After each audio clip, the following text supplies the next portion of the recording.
반갑습니다. 4월 20일 목요일 기쁨의 50일 기간 새벽 기도회 하나님께 올려드립니다. 함께 310장 찬송가 310장 부르십니다.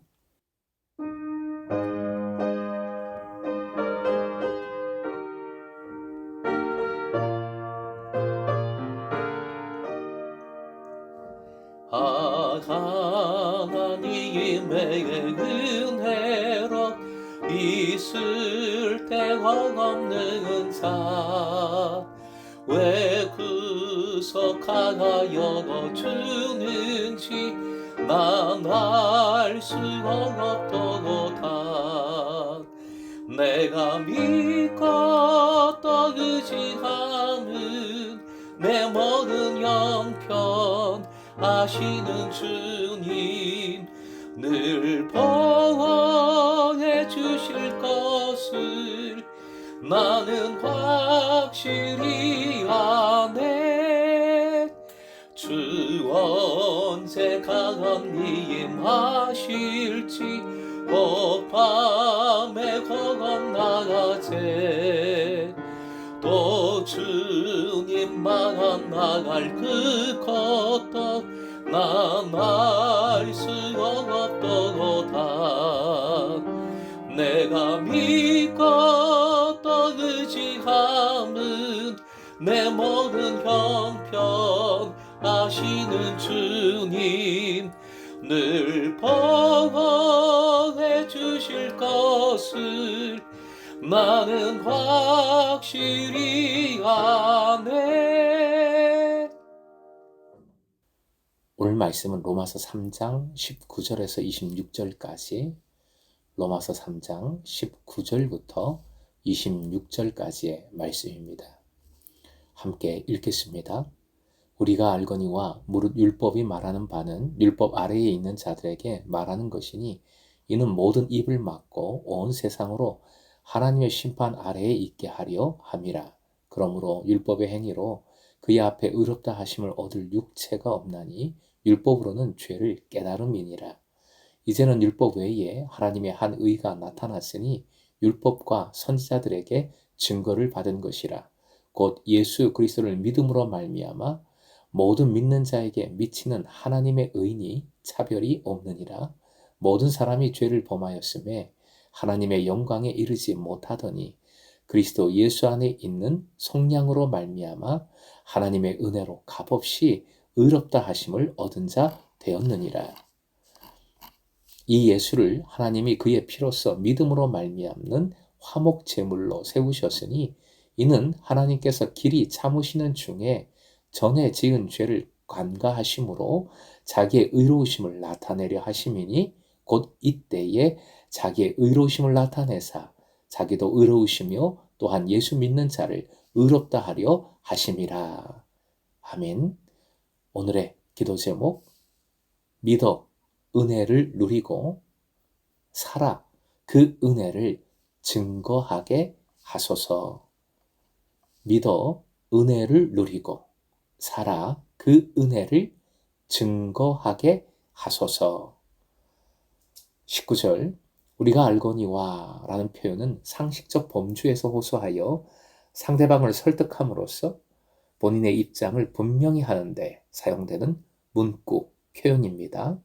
앞에서 성경을 인용하면서 모든 사람이 죄인임을 확인했지요. 즉 모두가 그들의 목구멍은 열린 무덤이요 그 혀로는 속임을 일삼으며 그 입술에는 독사의 독이 있는 겁니다. 결국 오늘 본문 첫 구절 19절은 이러한 앞의 내용과 연결하여 모든 사람이 죄인이라는 그래서 변명의 여지 없이 심판을 기다리며 묵묵히 모든 행실에 대한 책임을 져야 하는 그 현실에 있어서는 유대인이나 이방인이나 바울 사도나 로마 교회 교인들이나 차별이 없음을 똑같음을 다시 강조하는 것입니다. 20절 이렇듯 율법을 통하여 모두가 죄인임을 깨닫게 되는 겁니다. 율법의 계몽적 기능이라 하지요. 하지만 진짜 중요한 사실은 사람이 그 율법의 행위에 의해서 의롭게 될 수 없다는 진리에 있습니다. 율법을 다 지켰다고 나는 심판받지 않아도 된다 주장할 수 없습니다. 왜냐하면 그 판단은 하나님의 은혜에 달려 있는 사안이지 사람의 권리 주장에 따른 것이 아니기 때문입니다. 율법의 가르침에 따라 의롭게 살기 위해 최선을 다해 애썼다는 딴에는 의인들이라 할지라도 여전히 하나님의 기준에는 미달될 수밖에 없는 것입니다. 그런데 반전의 역사가 일어납니다. 새로운 시대에 하나님께서 인간의 죄악에 대한 최종 대안으로서 제시한 구원의 이정표, 즉 예수 그리스도이십니다. 복음입니다. 이것이 새로운 시대의 새로운 역사입니다. 바울 사도는 이를 이제는 이라는 표현으로 시작을 합니다. 21절이지요. 이제는 율법과 선지자의 시대를 넘어서서 하나님의 때가 새로이 동이 텄습니다. 이제는 예수 그리스도를 통한 하나님의 의가 계시된 것입니다. 먼저 23절, 24절은 이 새로운 역사를 간략하고도 명확하게 정리하고 있는 말씀입니다. 복음의 요체라고 할 수 있겠습니다. 그리고 이 내용을 25절, 26절 다시 반복합니다. 다만 의의 측면에서 이 복음을 다시 반복하고 있습니다. 지금까지 율법을 통해 계속 살펴보았듯이 모두가 죄인입니다. 하나님의 영광에 이를 수 없습니다. 영광이라는 말은 하나님의 임재나 현존을 나타내는 동시에 피조물인 사람에게 허락하신 내적인 선한 모습이라고 할 수 있습니다. 그런데 속량, 즉 구속, 구원이지요. 원래 이 단어는 전쟁포로나 죄수를 일정한 대가를 치르고 풀어주는 행위를 일컫습니다. 노예를 대신 값을 치러주고 풀어주는 것이지요. 구체적으로는 십자가로 이루어 주신 속량인데 25절에서는 이를 구약의 제사와 관련하여 화목 제물이라고 표현을 합니다. 대신 바쳐진 제물이라는 것이지요. 보라 세상 죄를 치고 가는 어린 양이로다. 화목 제물입니다. 26절 예수 그리스도의 속량을 통하여 하나님께서 스스로 의롭다는 것을 증명하고자 하시는 것이며 나아가 그 의의 대명사인 예수 그리스도를 믿는 이에게 이제는 의로운 자라는 새로운 신분을 선사하기 위한 것임을 밝히고 있습니다.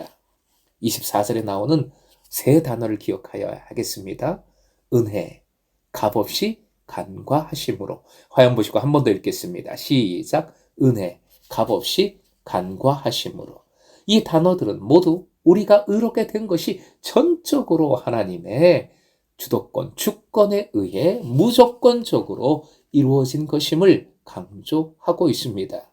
하나님께서 이루어 주시는 이 무조건적인 새로운 역사는 믿음으로 누립니다. 믿음으로 받아 누리는 것이지요.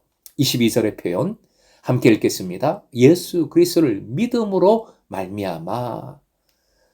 예수 그리스도의 죽음을 구원론적 견지에서 하나님께서 치른 화목 제물로 받아들이는 개인 또는 공동체의 신앙적 태도를 나타내는 것입니다.